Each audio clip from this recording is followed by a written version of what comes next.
ముఖ్యంగా BRS party రజతోత్సవ సభను వరంగల్లో నిర్వహించాలని గౌరవ బీఆర్ఎస్ పార్టీ అధ్యక్షులు తెలంగాణ రాష్ట్ర తొలి ముఖ్యమంత్రి కేసీఆర్ గారు నిర్ణయించడం జరిగింది. ఏప్రిల్ 27వ తేదీన వరంగల్లో మరి ఈ రజతోత్సవ సభను నిర్వహించాలని నిర్ణయించారు. బీఆర్ఎస్ పార్టీకి వరంగల్ జిల్లాకు చాలా అవినాభావ సంబంధం ఉంది. ముఖ్యంగా ఈరోజు కూడా చాలా విశేషమైన రోజు, మిలియన్ మార్చ్. తెలంగాణ ఉద్యమంలో అత్యంత ప్రాధాన్యత కలిగినటువంటి దినం మార్చ్ 10వ తేదీ, మిలియన్ మార్చ్.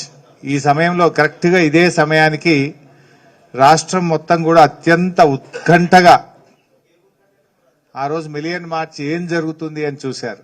నాటి కాంగ్రెస్ ప్రభుత్వం ఎన్నో నిర్బంధాలు, ముళ్ళ కంచెలు పెడితే మేము బోట్లో పడవ ద్వారా మేము ఆ రోజు ట్యాంక్ బండ్ మీదకి ఎక్కాం.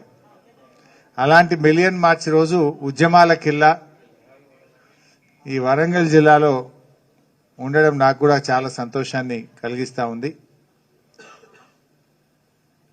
అయితే వరంగల్లో గతంలో కూడా చాలా భారీ బహిరంగ సభలు జరిపిన ఘనత వరంగల్ బీఆర్ఎస్ పార్టీకి ఉన్నది. వరంగల్ బీఆర్ఎస్ పార్టీ చాలా పటిష్టవంతమైన నాయకత్వం కలిగింది. ఎంతో సమర్థవంతమైనటువంటి నాయకులు ఉన్నారు. గతంలో 15 లక్షల మందితో కూడా మహాగర్జనను, ఎన్నో పెద్ద కార్యక్రమాలను వరంగల్ జిల్లాలో నిర్వహించినటువంటి చరిత్ర బీఆర్ఎస్ పార్టీకి ఉంది.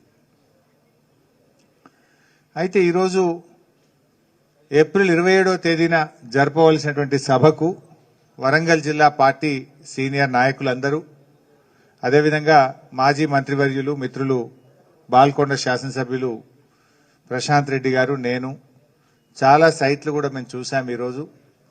సో ఇంకా మేము ఫైనల్ వ్యూకు రాలేకపోయినాం, ఎందుకంటే ట్రాఫిక్ జామ్స్ ఉండొద్దు, ప్రజలకు ఇబ్బంది కలగొద్దు అని చాలా జాగ్రత్తగా పార్కింగ్ ఏరియాస్ ఎక్కువగా ఉండాలి అని ఈరోజు ఒక 2 స్థలాలు మాకు జిల్లా పార్టీ నాయకులు చూపించడం జరిగింది. వాటిని కొంత ప్రాథమికంగా చూసాం, కానీ చీకటి అయిపోయింది. మళ్ళీ ఇంకొకసారి చూసి ఫైనల్గా స్థలాన్ని నిర్ణయించాలని డిసైడ్ చేసుకున్నాం.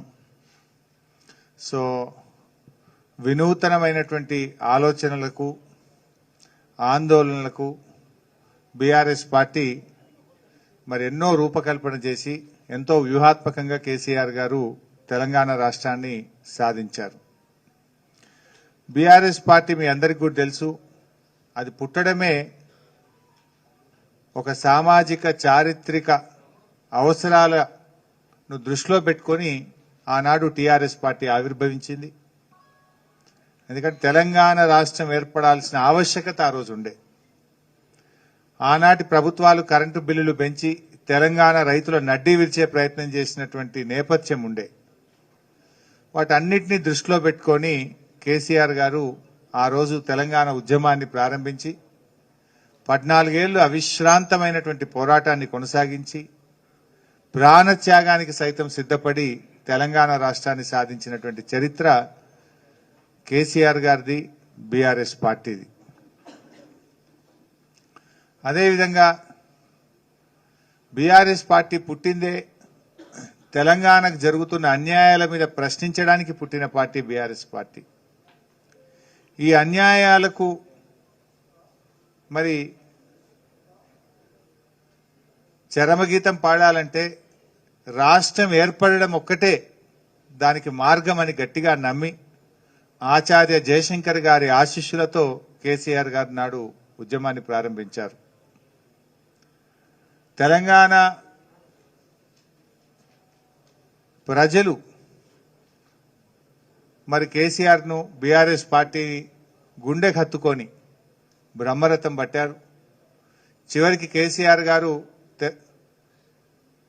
కేసీఆర్ చచ్చుడో తెలంగాణ వచ్చుడో అని ఆమరణ నిరాహార దీక్షకు సైతం పూనుకొని ఢిల్లీని కదిలించి రాష్ట్రాన్ని సాధించారు. అంతేకాదు 10 సంవత్సరాల పాలనలో రాష్ట్రాన్ని సాధించడమే కాదు, 10 ఏళ్ల కేసీఆర్ గారి పాలనలో అద్భుతమైనటువంటి ప్రగతిని, దేశానికే దిక్సూచిగా తెలంగాణ రాష్ట్రాన్ని నిలిపి చూపారు.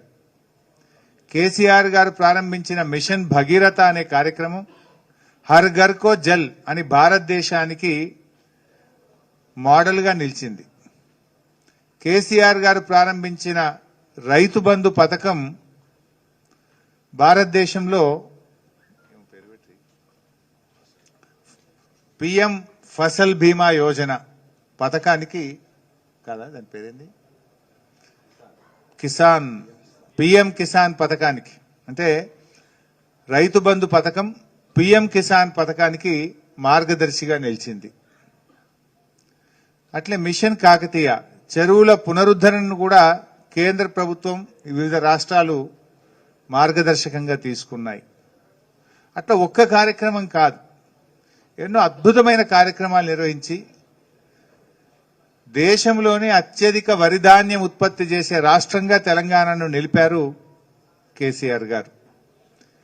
రైతుల కోసం రైతు బంధు, రైతు బీమా, 24 గంటల నాణ్యమైన కరెంటు, ప్రతి మండలానికి గోడౌను, నీటి తీరువా రద్దు చేయడమే కాదు పాత బకాయిలు కూడా రద్దు చేసి కాలువల కింద, చెరువుల కింద రైతులకు ఉచితంగా సాగునీరు అందించిన తొలి రాష్ట్రం కేసీఆర్ గారి ప్రభుత్వం.